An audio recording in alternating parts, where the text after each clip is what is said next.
Here are some gemstones from Charmer's Gems. You can see this beautiful multi-gem strand with different gemstones on it. I've also got the white shell. They're 8mm and they're beautiful beads. I thought I'd use them for my Christmas tree. And here's some spotty quartz beads. They're 6mm and a quartz donut bead. So I'm going to show you a couple of projects. This one I have on my YouTube channel already on my Christmas decoration playlist, Christmas Tree Centerpiece. So you can go to that one and find it there. But I'm going to show you some wine charms and also this beautiful decoration using the donut quartz. So let's get started with the wine glass charms.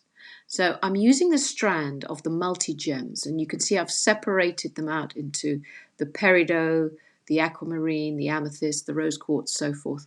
And you can see how this works. You make a circle of wire and you just split it open to put it on the base of your wine glass, and then you can hang the colored gem from it, and that way people will know if they're, have got the purple gem or the pink gem or the blue gem, so forth, and they can use the glass over and over again, especially when you've got a group of people over for Christmas for drinks.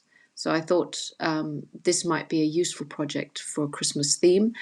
You could also put it on the handle of a mug if you're not having a drink. So don't forget coffee mornings, it works as well.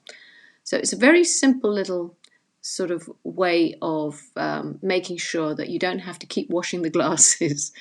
And I'm going to show how you can make these simple little things for your Christmas project. So I'm starting off with 0.8mm wire, 20 gauge, and you want to curl it round a mandrel, a cylindrical mandrel, circular mandrel, that is obviously a bit bigger than your wine glass stem. And you can see I'm going around once and a half again. So I've got the two ends coming round on the sides, a sort of halfway down. And then I'm going to pick up the very end with my round nose pliers and create a circle. So circle on one side and again do the same thing on the opposite cut end.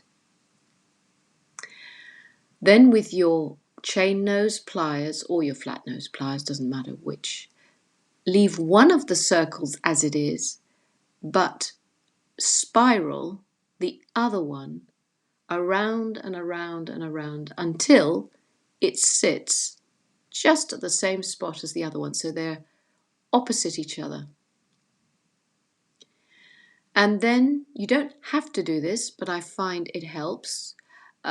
Just hammer the circle. And what that's doing is it's work hardening the wire. And it'll mean you can use it again and again. It'll just stiffen and temper the wire so that it's much more durable. So now you've got your circle and you've got your split ends. And now you're ready to fix a bead. Now these gemstones are not that big, so I felt we could make a sort of frame surround. So I've picked up my amethyst, threaded it on to 0.6mm wire, and I've made a little head pin. It's like a little hook first. Squish that hook so that it's a head pin, and the bead then will sit flush against that and won't come off. Then I take the tips of my chain nose pliers and bring the wire around and back down around the bead. And really, I'm not framing it in the sense of hugging the shape. I'm just making bends in the wire so that the wire contours around and doesn't go, at the back of the bead. And I'm going to go once completely around until I come back to the opposite side,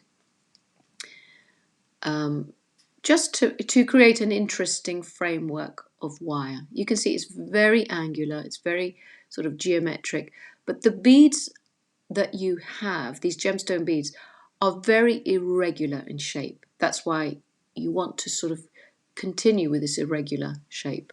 So I cut it off, leaving the stem, and that stem can be pushed in at the opposite point and brought up again, and it will sort of hook itself in the top there, and it means it can't come apart.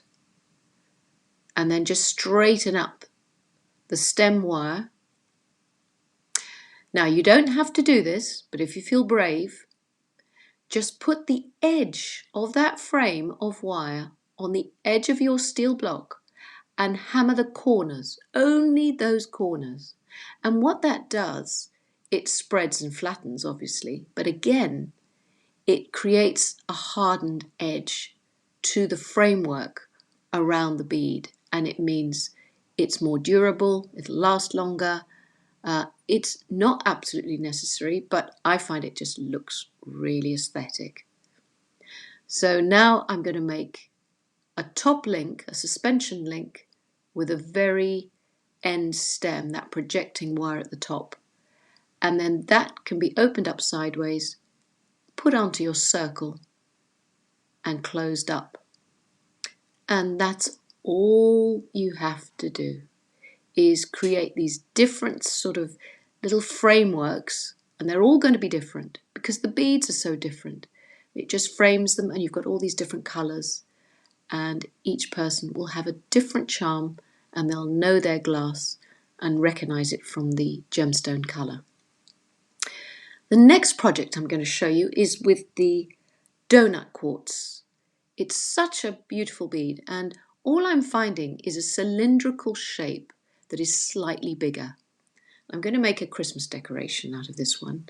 So with 0.8 of a millimetre wire, I'm wrapping and wrapping and wrapping some of this 0.8 4 to 5 times around that shape. You could use a pillbox, you could use a small glass, you could use a rolling pin, whatever you've got to hand. And you can see I've left a long tail. Now I'm going to bind all those wraps, those coils, together with the short end to hold them in one place.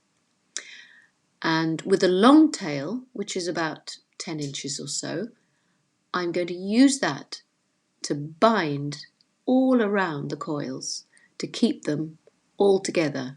Now keep that binding nice and tight.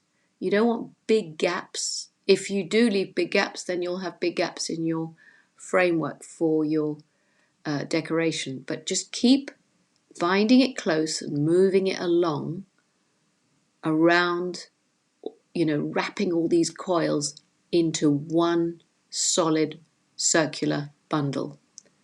So you go around and around and around, keeping it all as tight as you can.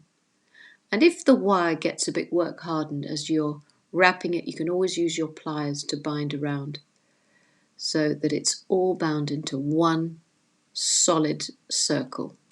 Now when you've got a little bit at the end, like sort of half an inch or so, leave that, because you'll eventually want to make a link at the top to suspend it.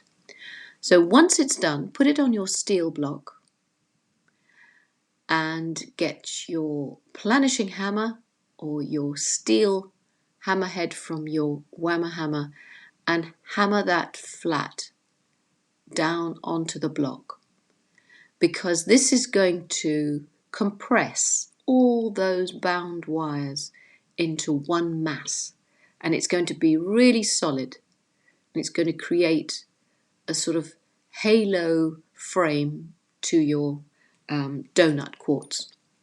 So there you have it, really strong.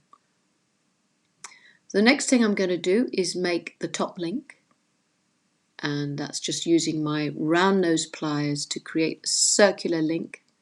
Make sure that's closed. So there's my framework ready to go. And you could make this bigger than I have. I've just decided I just want to have an outer frame to make you sort of look at it. Now with 0.4 millimetre, that's very fine binding wire. I'm going to cut a length off because I want to decorate this circle, and I'm going to make it into, it's like a wreath with crystals.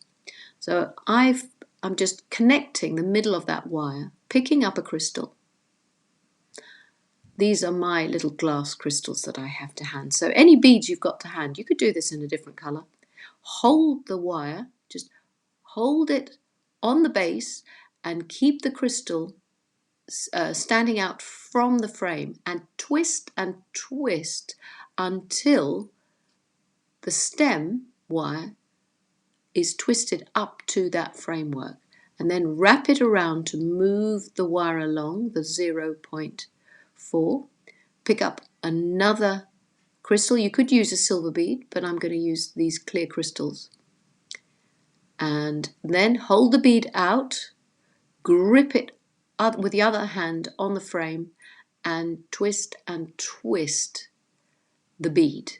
And that creates a twisted stem from the bead to the framework, and then you can move it around again. So when you're twisting, remember you're pulling the crystal away as you twist. Really helps do that. So with your right hand you're pulling and twisting, and with the other hand you're holding the wire on the frame. And you want to go around the entire frame. I'm going to do these different lengths, so some shorter and some longer. But of course, if you want to have them all the same length, by all means measure that length. But you can see there I'm doing them sort of some coming out longer than others. And that's what you want to achieve. You want to go around the whole thing. You'll need to have more wire and you'll need to rethread it. Now, to suspend your donut bead, what you want to do, I'm using the 0.4 again. You could use 0.6. And I'm folding a length in half. Can you see there's the doubled end? And I'm posting that through the whole of the donut quartz, bringing the two other lengths, the ends together, and pushing it, sort of threading them back through that loop. So that loop is round, and then I'm going to push that loop over the back of the quartz. You don't have to push it over the back of the quartz. You could actually keep it in the front.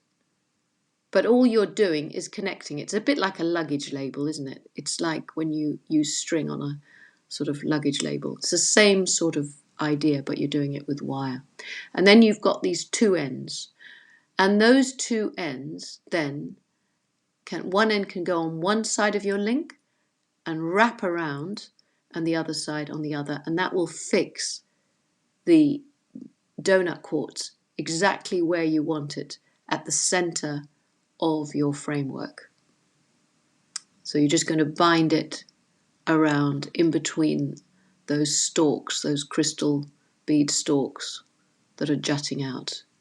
So bind it around, make sure that it's sitting where you want it, and when you feel it's secure, you can obviously use your cutters and just cut off the end wires and just trim them, neaten them up, flatten them down, make sure there's no spiky bits jutting out when you're... So that's the... You could stop there with the stalks, crystal stalks coming out like that, but I like to finish it with just a little tweak. So I go to every one of those little twisted stems and I twist, I put it on my mat, and with the tips of my chain nose pliers, I give a little twist into the stems to make them look as if they're sort of, I don't know, they've got a little zigzag in them. They're a bit more alive.